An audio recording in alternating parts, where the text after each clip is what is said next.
UKLO 1 year masters. No IELTS required up to 5 years visa. High visa success rate. నమస్తే and welcome to hit TV. Telangana ముఖ్యమంత్రి రేవంత్ రెడ్డి ప్రయాణించే దారిలో dummy bomb కలకలం రేపింది. CM Revanth Reddy convoy వెళ్లే దారిలో డమ్మీ బాంబ్ కలకలం రేపింది. ఈ నెల 15న సీఎం రేవంత్ రెడ్డి కాన్వాయ్ ప్రయాణించే జూబ్లీ హిల్స్ దారిలో నలుపు రంగు బ్యాగ్ దొరికింది. దీన్ని CLW అధికారులు స్వాధీనం చేసుకుని కేంద్ర కార్యాలయానికి తీసుకువెళ్లి పరిశీలించగా అందులో డమ్మీ బాంబ్ ఉన్నట్లు గుర్తించారు. అయితే ఈ బ్యాగ్ ఎలా వచ్చింది అనే దానిపై పోలీసులు లోతైన దర్యాప్తు చేసి వివరాలు వెల్లడించారు. కృష్ణానగర్లో ఉంటూ సినీ పరిశ్రమలో పనిచేసే ఒక వ్యక్తి ద్విచక్ర వాహనాన్ని అతని స్నేహితుడు తీసుకొని జూబ్లీ హిల్స్ వైపు వచ్చాడు. ఇక ఏదో కొనుగోలు చేసి వాటిని వాహనం డిక్కీలో పెట్టేందుకు తెరవగా అందులో బ్యాగ్ కనిపించింది.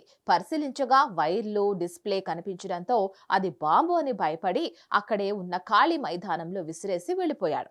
కొద్దిసేపటికి అటుగా వచ్చిన ఆటో డ్రైవర్ బ్యాగులో బాంబు ఉన్నట్లు గుర్తించి విషయాన్ని పోలీసులకు తెలుపగా వారు బ్యాగును స్వాధీనం చేసుకున్నారు.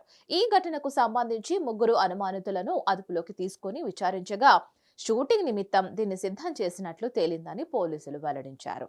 మరిన్ని అప్డేట్స్ కోసం stay tune to hit TV. Hit TV app ని డౌన్లోడ్ చేసుకోండి. ఇందులో short news, live news, entertainment movies అన్ని అవైలబుల్ గా ఉన్నాయి. Please download Hit TV app. Hit TV app hit TV యాప్ని ఫ్రీగా డౌన్లోడ్ చేసుకోండి.